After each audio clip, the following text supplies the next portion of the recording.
വിശുദ്ധ മരിയ ഫൗസ്തീനായുടെ യേശു ദർശനങ്ങൾ. ഡിസംബർ 20, 1934. ഒരു ദിവസം വൈകുന്നേരം ഞാൻ എൻ്റെ മുറിയിൽ പ്രവേശിച്ചപ്പോൾ ആകാശവിധാനത്ത് കർത്താവ് ഈശോയെ അരുളിക്കയിൽ എഴുന്നള്ളിച്ചു വെച്ചിരിക്കുന്നത് പോലെ ഞാൻ കണ്ടു. ഈശോയുടെ കാൽച്ചുവട്ടിൽ എൻ്റെ കുമ്പസാരക്കാരനും അദ്ദേഹത്തിൻ്റെ പിറകിൽ ഉന്നത പദവികളുള്ള വളരെയധികം പുരോഹിതരും നിൽക്കുന്നതായി കണ്ടു. അവർ ധരിച്ചിരുന്ന കുപ്പായങ്ങൾ ഈ ദർശനത്തിലല്ലാതെ മറ്റെങ്ങും ഞാൻ കണ്ടിട്ടില്ല.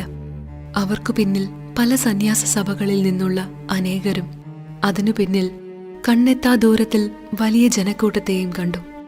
തിരുവോസ്തിയിൽ നിന്ന് ഛായാചിത്രത്തിലേതുപോലെ തമ്മിലടുത്തതും എന്നാൽ പരസ്പരം കലർന്നു പോകാതെയുമുള്ള 2 പ്രകാശരശ്മികൾ പുറപ്പെട്ട് എന്റെ കുമ്പസാരക്കാരന്റെ കരങ്ങളിലൂടെ കടന്ന് അവിടെയുണ്ടായിരുന്ന പുരോഹിതരുടെ കരങ്ങളിലേക്കും അവരുടെ കരങ്ങളിൽ നിന്ന് ജനങ്ങളിലേക്കും പിന്നീട് അത് തിരിച്ച് തിരുവോസ്തിയിലേക്കും കടന്നുപോകുന്നതായി ഞാൻ കണ്ടു.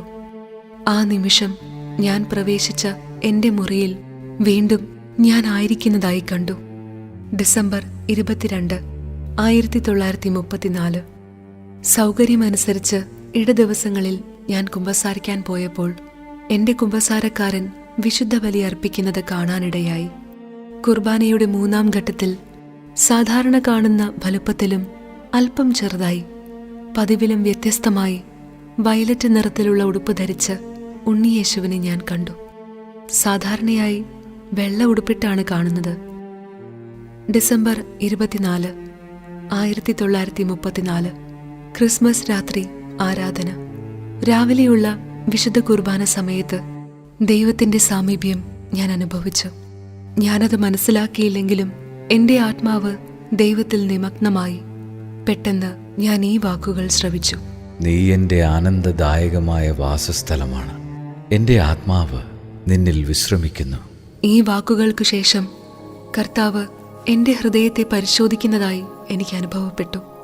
എൻ്റെ നികൃഷ്ടത കണ്ട് ഞാൻ ആത്മാവിൽ എളിമപ്പെട്ട് ഇപ്രകാരം ദുരിതപ്പെട്ടവരെ സമീപിക്കുന്ന ദൈവത്തിൻ്റെ അനന്തമായ കരുണയെ വാഴ്ത്തി. വിശുദ്ധ കുർബാന സ്വീകരണ സമയത്ത് എൻ്റെ ആത്മാവ് ആനന്ദപൂരിതമായി. സർവശക്തനോട് ഗാഢമായി ഐക്യപ്പെട്ടിരിക്കുന്നതായി എനിക്ക് തോന്നി. അവിടുത്തെ സർവശക്തി എന്നെ പൂർണ്ണമായി ആവരണം ചെയ്തു. ഒരു പ്രത്യേക വിധത്തിൽ ദിവസം മുഴുവൻ ദൈവത്തിന്റെ സാമീപ്യം ഞാൻ അനുഭവിച്ചു. ഒരു നിമിഷത്തേക്ക് പോലും ചാപ്പലിൽ പോകാൻ എന്റെ ചുമതലകൾ എന്നെ തടസ്സപ്പെടുത്തിയെങ്കിലും ഞാൻ ദൈവവുമായി ഐക്യപ്പെടാതിരുന്ന ഒറ്റ നിമിഷം പോലും അന്നുണ്ടായില്ല. എല്ലാ സമയത്തേക്കാളും വ്യക്തമായി ദൈവസാന്നിധ്യം ഞാൻ അനുഭവിച്ചു. ദൈവമാതാവിനെ നിരന്തരം സ്മരിച്ചുകൊണ്ടും അരൂപിയിൽ അവളുമായി ബന്ധപ്പെട്ടുകൊണ്ടും യഥാർത്ഥമായ ദൈവസ്നേഹം എന്നെ പഠിപ്പിക്കാൻ ഞാൻ അമ്മയോട് അപേക്ഷിച്ചു. അപ്പോൾ ഞാൻ ഈ വാക്കുകൾ കേട്ടു: ഇന്ന് രാത്രി ദിവ്യബലിയുടെ സമയത്ത് എൻ്റെ ആനന്ദത്തിന്റെ രഹസ്യം നിന്നോട് ഞാൻ പങ്കുവയ്ക്കാം. 6 മണിക്ക് മുമ്പ് ഞങ്ങൾ അത്താഴം കഴിച്ചു. ബിസ്ക്കറ്റ് പങ്കുവെക്കുന്നതിലും ആശംസകൾ പരസ്പരം കൈമാറുന്നതിലും മറ്റുമുള്ള സന്തോഷത്തിനും ശബ്ദകോലാഹലങ്ങൾക്കും ഉപരി ദൈവസാന്നിധ്യം ഞാൻ എപ്പോഴും അനുഭവിച്ചുകൊണ്ടിരുന്നു. അത്താഴത്തിനു ശേഷം ജോലികൾ തീർക്കാൻ ഞങ്ങൾ തിടുക്കത്തിൽ പോയി. 9 മണിക്ക് ആരാധനയ്ക്കായി ഞാൻ ചാപ്പലിലെത്തി. രാത്രി കുർബാനയ്ക്കുള്ള സമയം വരെ ഉണർന്നിരിക്കാനുള്ള അനുവാദം എനിക്ക് ലഭിച്ചിരുന്നു. 9 മണി മുതൽ പാതിരാത്രി വരെ ഒഴിവ് ലഭിച്ചതിൽ ഞാൻ വളരെ സന്തോഷിച്ചു. 9 മുതൽ 10 വരെയുള്ള ആരാധന എൻ്റെ മാതാപിതാക്കൾക്കും കുടുംബം മുഴുവനും വേണ്ടി ഞാൻ സമർപ്പിച്ചു. 10 മുതൽ 11 മണി വരെയുള്ള ആരാധന എൻ്റെ ആത്മീയ നിയന്താവിൻ്റെ നിയോഗങ്ങൾക്കും പ്രത്യേകിച്ച് അവിടുത്തെ വാഗ്ദാന പ്രകാരം ഭൂമിയിൽ എനിക്ക് ഇത്ര വലിയ സഹായം തന്നതിനും എൻ്റെ ആത്മാവിനെ മനസ്സിലാക്കാനും ദൈവേഷ്ടപ്രകാരം അതിനെ നയിക്കാനും വേണ്ട ജ്ഞാനം അദ്ദേഹത്തിന് നൽകാനും ഞാൻ ദൈവത്തോട് പ്രാർത്ഥിച്ചു.